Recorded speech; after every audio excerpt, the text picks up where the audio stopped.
Welcome to Golden Knowledge, your go-to channel for exploring profound insights and practical advice from various fields. Our mission is to inspire personal growth and intelligence through engaging content.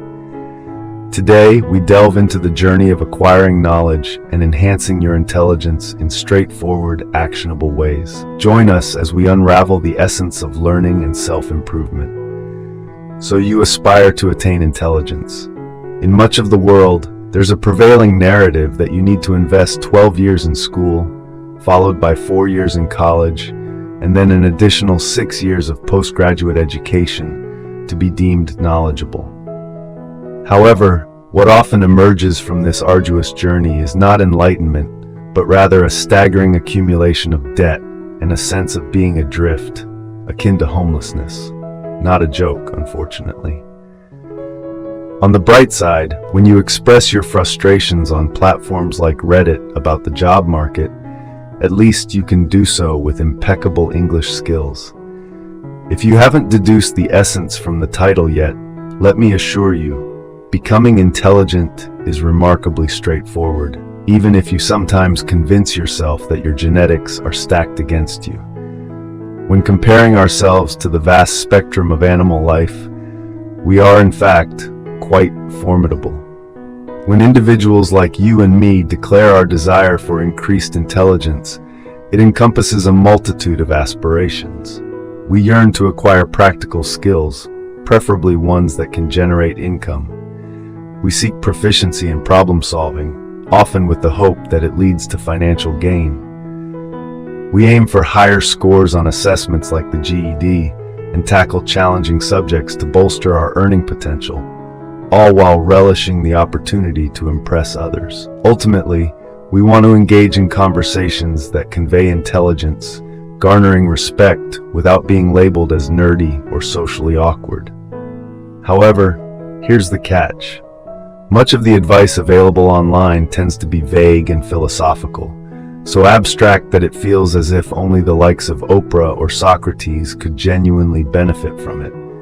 Instead, if you seek actionable and specific advice that you can implement immediately, what you often find is a list of simplistic suggestions. Consume blueberries because they're brain food, sip on black coffee, engage in physical exercise, prioritize sleep, take IQ tests, or listen to classical music. While these notions might seem appealing at first glance, at some juncture, you need to, genuinely engage in learning. Reflecting on history, we recognize that there have been several prodigies who dedicated their days to sitting at desks, thriving on only 2 to 4 hours of sleep each night. So, what can you genuinely do to enhance your intelligence beyond the mundane 6 brain tips regurgitated from a Facebook post that borrowed liberally from a WikiHow article, inspired by a quote hastily scrawled on a subway wall in New York? The core activity you need to embrace is reading. But what kind of reading? That largely depends on your personal preferences. Fiction is excellent for honing your speed reading skills and enriching your vocabulary. Engaging with ample dialogue in literature can even create the illusion of friendship. Yet most people gravitate toward nonfiction, which is truly the gateway to seamlessly interjecting fascinating insights into everyday conversations. For instance, by merely reading a single book on history, you can emerge in discussions appearing well-versed. The critical factor is not to overthink this process. Isn't it fascinating how we have evolved from gorillas?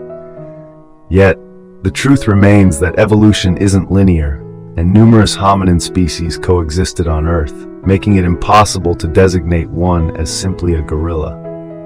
Although some statements might be considered polite within the realm of YouTube comments, uttering "actually" in real life before contradicting someone can quickly earn you disdain. Replace "actually" with a more pleasant alternative, and now we're making progress in the dialogue. Let's reframe that conversation. Isn't it truly marvelous that we evolved from gorillas? It's genuinely astounding, isn't it? I recently stumbled upon some information that suggested humans and gorillas. I always assumed we evolved directly from them, but perhaps we merely evolved alongside each other. You can be intelligent while remaining humble, presenting yourself as an ordinary individual. The key to wisdom is imparting what you know to others without making them feel inadequate. This way, they will genuinely learn from you, perceiving you as intelligent and respectable. Now, how do you uncover these enlightening books? Surprisingly simple. You don't need to confine yourself to the same 5 titles that everyone insists you must read. Just contemplate a topic you wish to delve into, such as decluttering. Then, do a quick Google search for books on decluttering. You might discover a title that piques your interest.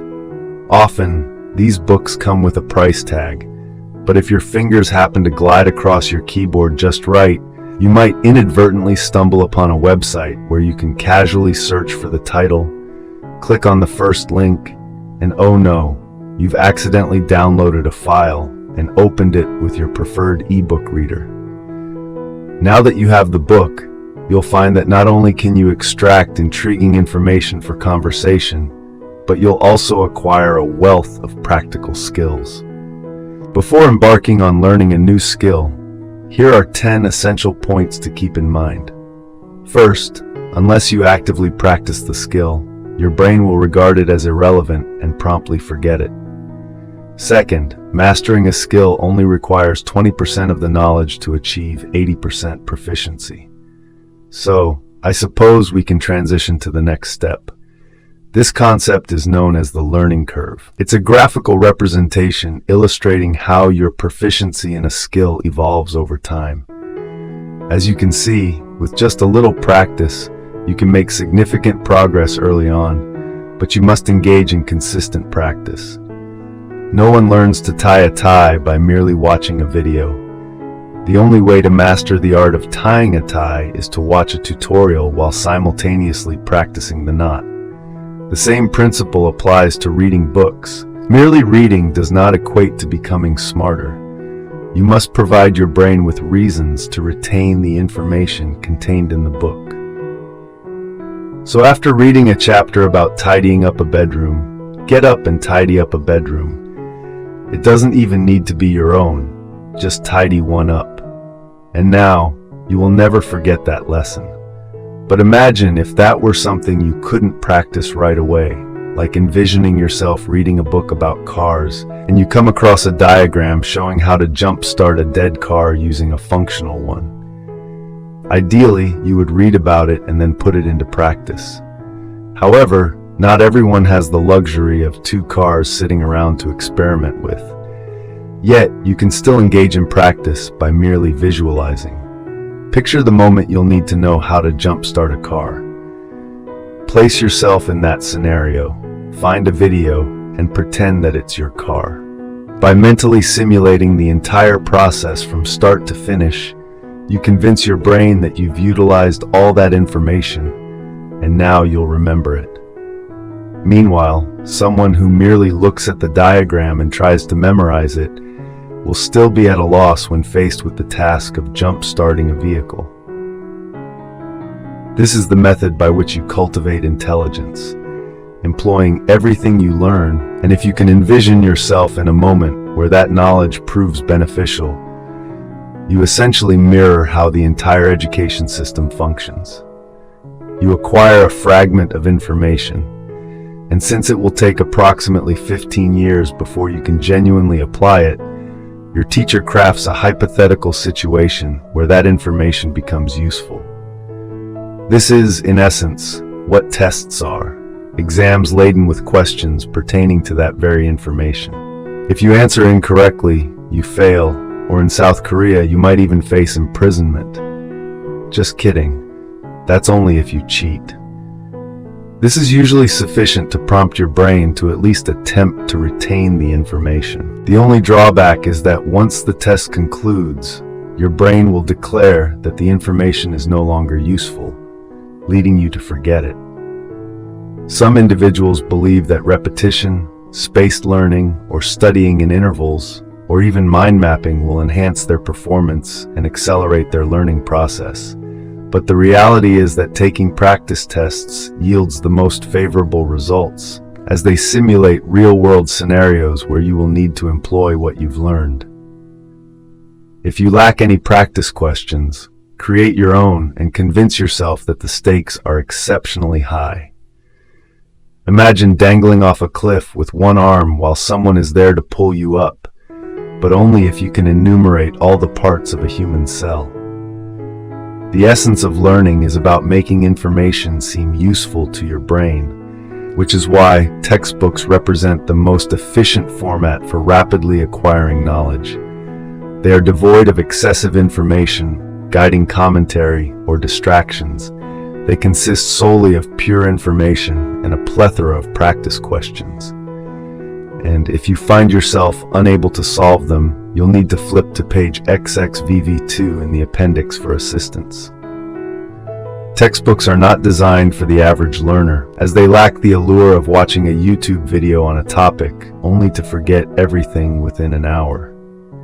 However, if you're ready for a challenge, there exists a website you could stumble upon where you might inadvertently download free textbooks on any subject that intrigues you. But before you proceed with that, I'm currently gathering donations in the form of subscriptions to fund the next video project.